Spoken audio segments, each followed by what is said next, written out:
Hey folks, I'm Meteorologist Ryan Hoke with today's version of the Hokey video blog. Thank you so much for joining us here on a very cold Sunday. My goodness, we've been telling you for quite some time about this deep, hard freeze that we were going to have this morning, and man, did it really work out. We got down to 30 here in the city so far. The observations that I've seen outside the city, widespread 20s, some lower 20s for folks in southern Indiana, and even right here in southeast Louisville. We've got some of those valleys that get very cold during the very early morning hours. Let's go over some things right now with you, including today's Hokey weather fact. We're talking about the word forecast. Not a weather condition, a word here, because a lot of people don't realize is that forecast, the word, is both the same in the present and the past tense. I can forecast the weather. I have also forecast the weather. So, see how that works? Forecasted with an ED at the end is not technically incorrect, but it's rarely used these days. So, use the word forecast, and that will be the mostly correct term to use. In fact, in AP style, Associated Press style, that we have to use here in the television industry, we have to use the word forecast, and we can't say forecast it. A little fun fact for you there this morning. We turned our clocks back an hour last night, and that means the sunrise and the sunset did the same. So 7:10 was the sunrise this morning. Tonight, a lot of folks may not be happy about this. The sun sets at 5:43 p.m., quite a bit earlier, an hour earlier than it was yesterday. Oh, but it's beautiful on our SkyTrack network of cameras. Look at all that beautiful blue sky. That's what allowed us to cool down so much overnight. The clouds weren't here to act as an insulating blanket, so all the heat trapped at the ground level was allowed to go back into space, that long wave radiation energy. So that's why we were allowed to get back down into the 20s for a lot of folks. Nothing on the radar this morning. The clouds off to the east now that we saw yesterday. A few clouds off to the west. In between, we're sandwiched in high pressure that's moving through currently. And that's going to give way to some clouds tonight. But for now, just cold and sunny. In fact, look at all the freeze warnings that are still in effect. Our freeze warning here for the Louisville metro area and the surrounding counties goes until 9 o'clock this morning. By then, we should begin to rise back into the 30s and eventually into the 40s. Look at these current temperatures. Something I pointed out this morning on sunrise is that Chicago and Nashville for a time had the exact same temperature.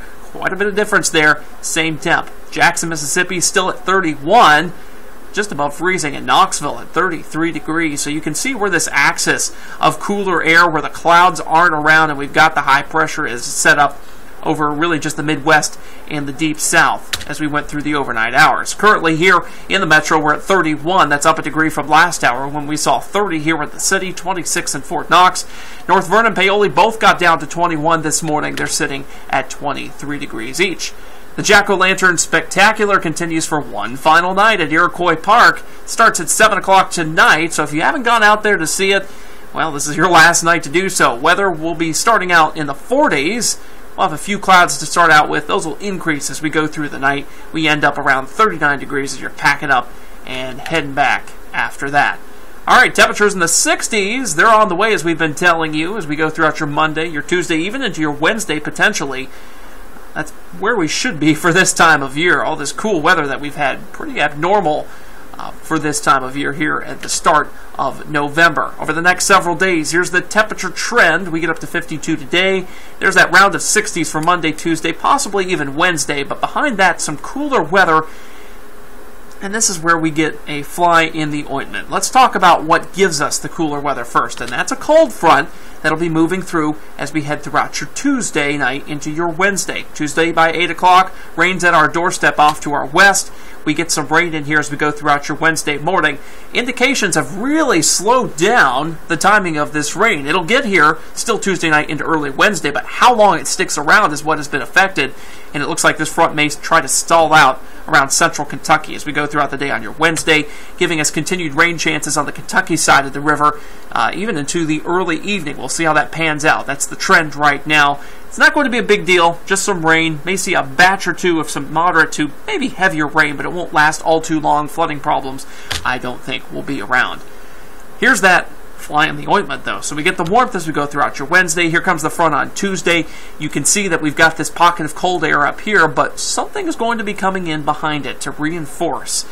And it's almost a clipper-like system. It'll be coming right in from Alberta, Canada. In fact, you can see the center of low pressure getting set up right there on the Saskatchewan, Montana border there. It comes on through. Look at the cold air it brings down from Canada. Direct pipeline here from up there in portions of Ontario and the Central Plains of Canada. This is going to be interesting because what we're going to have is this load getting set up right about here during this time on your Thursday, that clipper-like system. And we're going to have moisture to work with here, but most of it will be on the front side of it. There will be some getting recirculated into the back side of this low here, where the temperatures are cooling. You see where I'm going with this already, I'm sure. But there is a chance that we could see a few snowflakes mix in as we go throughout your late Thursday night into your early Friday morning, and as the GFS suggests, maybe late Friday morning into early Friday afternoon. Here's the deal with this, though. I've been looking over the forecast soundings, and that's really what you want to look at when you're trying to diagnose whether this is going to be rain or snow. And there will be snow falling above our heads. Now, there's going to be enough saturation in that snow growth layer that we'd like to see up there where it's just cold enough to get those ice crystals to form. But as it falls toward the surface, say around 2,000 feet, it encounters a layer of warmer air that's going to be pesky to get out of here. Probably a good thing so that we don't have any snow problems here. But for about 2,000 feet, as it goes from that level down to the surface, it'll be above freezing. That should be enough to melt those snowflakes for the most part. And then we will be losing the saturation to give us any snowflakes as we go throughout much of the day on your Friday. So maybe just a drizzle patch or two, not a big deal. I think we'll stay above freezing, though, as we go throughout that time frame. If it does snow just a little bit, it would not cause any problems because we're only forecast to get down to around 37 on your Friday morning. It's something we'll watch, something interesting for sure. The GFS has come in colder with this morning, the 6Z run that I've just looked at. That's actually what you're looking at right now. And that's bringing us the potential for a few snowflakes in here. The Euro has the same idea with this clipper system, pretty similar in fact, but it's not quite as cold. It doesn't give us as much of a risk for a few snowflakes around here. You can see that Friday is going to be markedly cooler, though. I've got a high at 50, but if the GFS wins out on this one with the cooler trend it's come up with here on the 6Z run, that we may have to lower that high temperature down just a little bit more than what I've lowered it to already. GFS model, you can see the snow output here. Giving us just a little dusting of snow. Is that possible? Sure enough. But I think the surface temperatures will be too warm, and this might be overdoing it at this point. So my forecast goes with, on Thursday night, a couple showers, maybe a snowflake mixing in, above freezing, no problems. We'll see how that pans out, though, because the models have been a little bit temperamental lately on this, but they have been very good at sniffing out snow chances well in advance. So hopefully we'll be able to sniff this one out early, too, if it turns into something that's a little more substantial in terms of getting snowflakes down to ground level. But at this point, I think they'll have a hard time getting to the surface for us to even see them. But we may see just a couple if we can get cool enough. So that's the story on that. No big deals with frozen precipitation over the next several days. It's just going to be a story of warmer temperatures as we go throughout the early portion of your week. Some rain as we head throughout your Tuesday, mostly into your Wednesday, though. Cooler temperatures to follow, but not as cool as what we have just seen for Halloween into the 1st of November and into this weekend. So that's some good news there. Nothing quite as extreme. We'll keep an eye on it, though, because that GFS wobble is something that we'll have to watch just for fun, really, just to see if we get a few more snowflakes than we bargained for. All right, have a pleasant Sunday. Brian Good will be back with Snow Talk here tonight on the weather blog, so stay tuned for that. Have a pleasant Sunday. For now, I'm Meteorologist Ryan Hoke.